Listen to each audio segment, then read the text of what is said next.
My name is ELISE Bernadette PALMARIO and I am a presenter from the first group. Our group was tasked to report on how to create a proper market survey in industry. My topic is the solvency, leverage, and efficiency ratio analysis of our chosen company, which is the Manila Hotel Corporation. My objective is to understand the importance of the aforementioned ratios in order to create or conduct a proper market survey in industry. First, what are industry ratios? Industry ratios are mean or median financial ratios of our particular industry.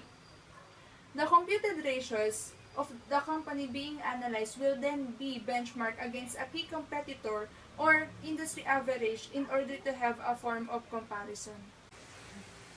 Before I start my report, let me give you a little recap of what the last presenter did. Ms. Chu provided you with the research about the market where the Manila Hotel Corporation belongs and its Herfindahl and Hirschman Index. Ms. Manalang and mine's duty is to support her research in a quantitative way. Ms. Manalang already started with the Manila Hotel Corporation's liquidity and profitability ratio. Now, it's my turn to show you the solvency, leverage, and efficiency ratio of the Manila Hotel Corporation. Let's start with the solvency ratio analysis. Under this, we have the debt-to-equity ratio. Debt-to-equity ratio measures the percentage financing of the entity that comes from either the creditors or the investors. In the case of the Manila Hotel Corporation, we can see that the company is very aggressive in financing its daily operations using debt from creditors, not giving notice to the total liabilities being significantly higher than the owner's equity. Historically, the entity has an unfavorable result for the past 5 years. The industry average for this ratio will be 3.11 and below. And seeing that the company's result didn't even reach below 6, we can see that the unfavorable remarks are all understandable. Solvency ratios, we also have the equity ratio. The equity ratio measures the portion of the entity's resources that are funded by contributions from its equity participants in its earnings. The 5-year consecutive unfavorable result of the Manila Hotel Corporation was mainly because of its high cost of debt financing that surpasses and is eating up what should have been the company's return, hence giving rise to assets that are funded by debt rather than equity, thus leaving the company with an unfavorable equity ratio.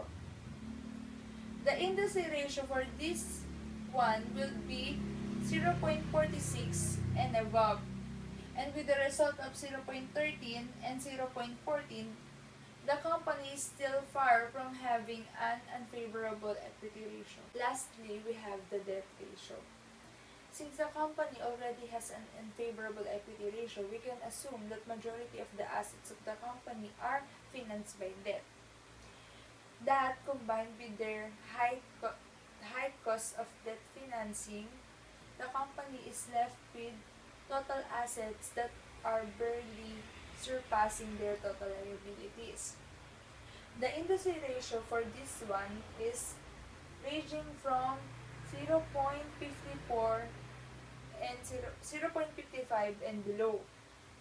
The company has 0.83 and 0.87, which makes it unfavorable. As for the leverage analysis, the Manila Hotel Corporation only has one favorable year, which is 2015, having both the return on capital employed and the cost of their debt as favorable. For the other 4 years, their high cost of debt in financing is hindering the full potential of their returns, which leaves their leverage analysis at an unfavorable stand. Lastly, we have the efficiency ratios. Under it, we have the asset turnover ratio, which measures the ability of the company to generate sales from its assets. Even though we see a consistent increase in their net sales and revenue, the growth is not enough to compensate for their assets. given that their assets is too high compared to their net sales and from their assets. For their fixed asset turnover ratio, the company is proven to be inefficient in utilizing their fixed assets to generate sales for the company. Even though the average fixed assets was reduced due to the expiration of their contract with GSIS, the change was not enough to make their ratio favorable. As for the industry ratio, the standard suggests 688 days at most, while the company has 872 days at least, leaving them with a negative result.